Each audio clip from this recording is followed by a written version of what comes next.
Hello students, आज हम शुरू करते हैं कुछ प्रॉब्लम से। एक प्रॉब्लम है, consider a ball being thrown upwards with an initial speed of u। Find out u if the ball is at height of 80 metre and the interval between two times is 6 second. कहने का मतलब है कि एक ball को फेंका गया, हमको मालूम करना है इनिशियल स्पीड क्या है, u का वैल्यू क्या है। यदि यह 80 जब इसका वैल्यू 80 मीटर है, दो समय में इसका डिस्टेंस 80 मीटर होगा, हाइट इसका 80 मीटर होगा।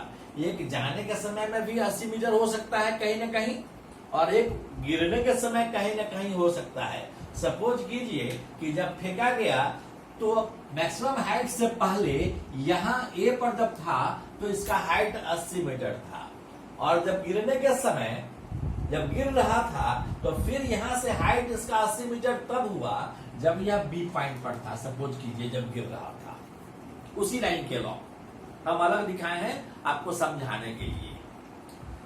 अब ऐसी स्थिति में ए और बी पर जो रहने में जो समय है, वह समय का जो अंतराल है वह 6 सेकंड का है।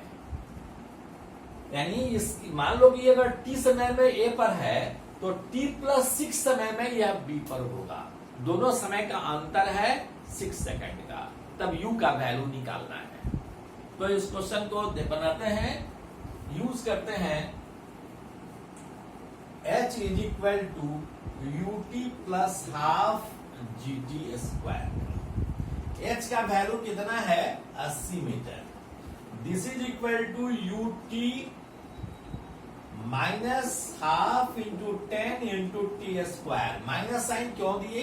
क्योंकि हम ऊपर जा रहा है तो उस समय वो रिटार्डेशन उसका हो रहा है, इसलिए हमने g का वैल्यू निगेटिव लिया, या माइनस हाफ इंटू, तो यह हो जाएगा 80 is equal to ut minus 5t² और 5t² minus ut plus 80 is equal to 0।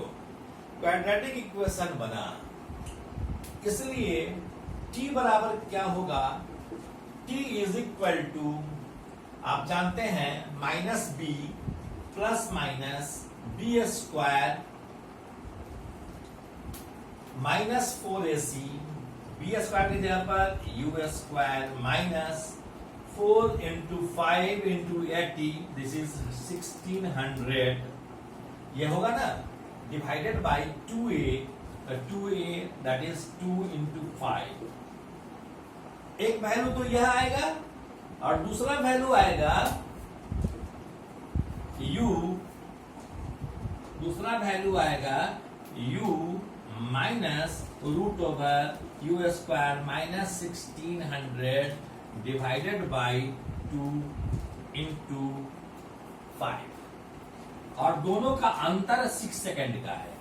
यानी यहाँ प्लस माइनस होना चाहिए था t का वैल्यू, तो t का वैल्यू 2 मिलता, एक प्लस में मिलता दूसरा माइनस के लिए मिलता, लेकिन दोनों पोजीशन के लिए, दोनों पोजीशन पर पहुंचने का जो अंतर है वह अंतर कितने के बराबर है, 6 सेकंड के बराबर है।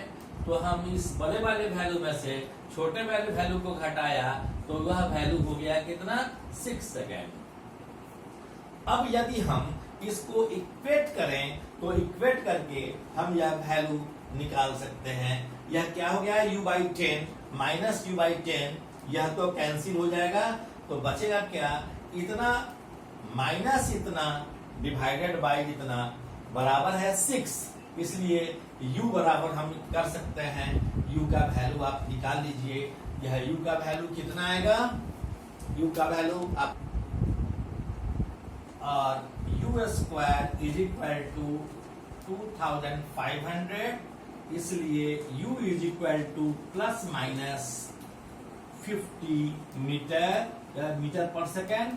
अब इसमें से हम इग्नोर करेंगे माइनस साइन का, कि माइनस साइन का कोई मतलब नहीं है, माइनस 50 मीटर पर सेकेंड का कोई मतलब नहीं है, इसलिए इग्नोरिंग निगेटिव साइन u बराबर होगा 50 मीटर पर second. This is your answer. आइए एक प्रॉब्लम देखते हैं। ये एक 40 मीटर ऊंचा कोई टावर है।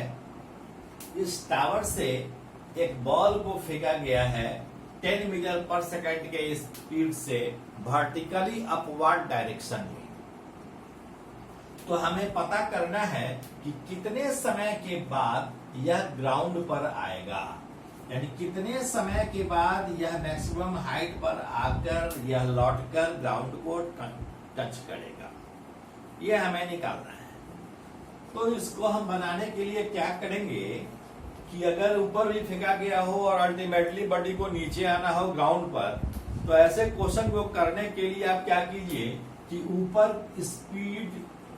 ऊपर के वैल्यू को पॉजिटिव लीजिए, ऊपर यानी यू को पॉजिटिव लीजिए और नीचे जो कुछ भी हो उसको निगेटिव लीजिए। ऊपर का वैल्यू जितने के ऊपर का पैरामीटर है, ऊपर जाने वाले पैरामीटर को पॉजिटिव और नीचे वाले पैरामीटर को निगेटिव, यह मानकर चलिए और यूज कीजिए S is equal to UT plus half JT square या JT square. H is equal to UT plus half JT square का उपयोग करिए। अब यहाँ फेंका गया यहाँ और डिस्प्लेसमेंट किधर हुआ अंतिम नीचे में, तो इसका मतलब है कि डिस्प्लेसमेंट निगेटिव हुआ। ऊपर हम पॉजिटिव मान रहे हैं तो नीचे निगेटिव होगा, तो हम H का वैल्यू देंगे -40। यह तो ऊपर फेंक रहे हैं, सो यह 10 मीटर पर सेकेंड इंटू T। अब G का वैल्यू क्या लेंगे? G लग रहा है नीचे की ओर, वस्तु फेंका गया ऊपर की ओर, लेकिन G लग रहा है नीचे की ओर, तो लिखेंगे -12 इंटू 10 इंटू T स्क्वायर।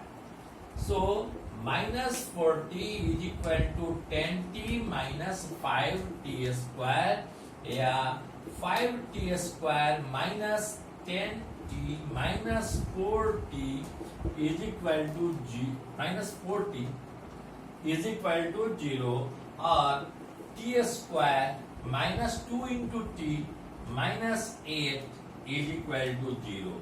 सो T बराबर होगा 2 प्लस माइनस B स्क्वायर के जगह पर -2 का square, this is 4 into 4 into A, A की जगह पर 1 है और C की जगह पर 8 है, तो 4 इंटू 1 इंटू -8 करेंगे तो यहाँ प्लस हो जाएगा डिवाइडेड बाय 2 इंटू 1, तो यह क्या हो जाएगा 2 plus minus square root of, यह क्या हो जाएगा 32। ये हो गया 32 और प्लस 4 36 का 6 हो जाएगा, ये हो गया 36 divided by 2, so this is 2 plus minus 6 divided by 2 और 2 प्लस माइनस 6, तो एक वैल्यू हो गया 8/2, इसलिए T बराबर होगा 8/2 दैट इज 4 सेकेंड। और दूसरा वैल्यू क्या आया? दूसरा वैल्यू आया -2 सेकेंड। -2 सेकेंड का मतलब क्या हुआ? -2 सेकेंड का मतलब क्या हुआ? ये -2 सेकेंड का मतलब ये हुआ यहां से गिरने में समय लगा 4 सेकेंड। अगर हम यहां से फेंके रहते और यहां जाकर वेलोसिटी 10 मीटर पर सेकेंड हुआ होता, तो इसका मतलब यह हुआ कि यहां पर जब बढ़ी रहा होता तो T is equal to -2 second, मतलब यहां से 2 सेकेंड पहले वस्तु यहां होती। यहां 10 मीटर पर सेकेंड होने के लिए यहां से फेंका जाता और यहां तब कितना पहले फेंका गया होता? 2 सेकेंड पहले फेंका गया होता, इसलिए हमको इस -2 सेकेंड से कोई मतलब नहीं है। So T is equal to 4 second is your answer. Acceleration दो तरह का हो सकता है, यूनिफॉर्म हो सकता है या नॉन यूनिफॉर्म एक्सीलरेशन होगा। अगर यूनिफॉर्म एक्सीलरेशन होगा तो एक्सीलरेशन टाइम के साथ बदलेगा नहीं, और यदि नॉन यूनिफॉर्म एक्सीलरेशन होगा तो एक्सीलरेशन टाइम के साथ चेंज करेगा। तो देखिए इस क्वेश्चन में एक इक्वेशन लिखा हुआ है, डिस्प्लेसमेंट और टाइम के बीच एक रिलेशन दिखाने वाला एक इक्वेशन है, x = 20 + t³ - 12t। अब आपको मालूम करना है find the position and velocity of the particle at t is equal to 0। यह तो बहुत ही आसान है। सॉल्यूशन देखिए, x is equal to 20 plus t cube minus 12t। अगर हम t बराबर 0 देते हैं, at t is equal to 0, x बराबर है 20 plus 0 minus 0 that is 20 metre. उस समय पार्टिकल कहाँ है? 20 मीटर पर है। अब इसका वेलोसिटी क्या है? तो इसको हम डिफरेंशिएट करेंगे। तो डिफरेंशिएट करें अगर, तो वेलोसिटी बराबर होगा dx बाई dt। 20 कांस्टेंट है, इसका डिफरेंशिएशन 0, t क्यूब का डिफरेंशिएशन 3t स्क्वायर माइनस 12। तो वेलोसिटी क्या होगा? At t is equal to 0, velocity will be, t का वैल्यू 0 दे दीजिएगा, यह तो 0 था ही, यह भी 0 हो जाएगा, माइनस 12 मीटर पर सेकेंड। तो वेलोसिटी हमारा निकल गया, a बन गया। अब b कह रहा है find out whether the motion is uniformly accelerated और नॉट। मोशन यूनिफॉर्मली एक्सीलरेटेड है या नहीं है। तो अभी हमने लिखा b में v बराबर हम निकाल चुके हैं 3t स्क्वायर माइनस 12, यह वेलोसिटी हो गया। अगर इसको दोबारा हम डिफरेंशिएट कर दें, या v बराबर है, दोबारा डिफरेंशिएट कर दें तो एक्सीलरेशन निकलेगा। Acceleration is equal to dv by dt, this is equal to 6t minus 12। तो 12 तो 0 हो जाएगा और डिफरेंशिएशन 12 का 0 हो जाएगा, सो 6 इंटू टी। अब एक्सीलरेशन 6 नहीं है, 6 इंटू टी है। टी जैसे जैसे बदलेगा ए भी बदलेगा। As t changes acceleration also changes. इसलिए the motion is not uniformly accelerated, variable acceleration है। So acceleration is not uniformly accelerated, यह एक्सीलरेटेड मोशन नहीं है। कॉन्स्टेंटली एक्सीलरेशन कांस्टेंट नहीं है, बल्कि वैरी कर रहा है। अब पूछ रहा है find out the position of particle when velocity is 0। देखें, अब सी का सॉल्यूशन देखिए। सी क्या है? Find out the position of particle when velocity is 0। तो वेलोसिटी हम निकाल चुके हैं, this is equal to 3t square minus 12। इस समय वेलोसिटी अगर 0 रखें, if velocity is 0 then 3t square minus 12 is 0। So 3t square is equal to 12, so t square is equal to 4। इसलिए t is equal to 2 second. Plus minus होगा तो minus एब्सॉर्ड, minus देने से कोई मतलब नहीं है। t is equal to 2 second हम लेकर चलते हैं। तो डिस्प्लेसमेंट क्या होगा 2 सेकेंड के बाद? So displacement is equal to 20 plus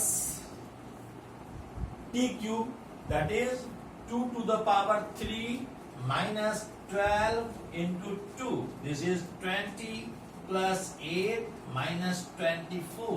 This is 28 minus 24. This is 4 meter is your answer. तो आज बस इतना ही। Thank you very much, all the best.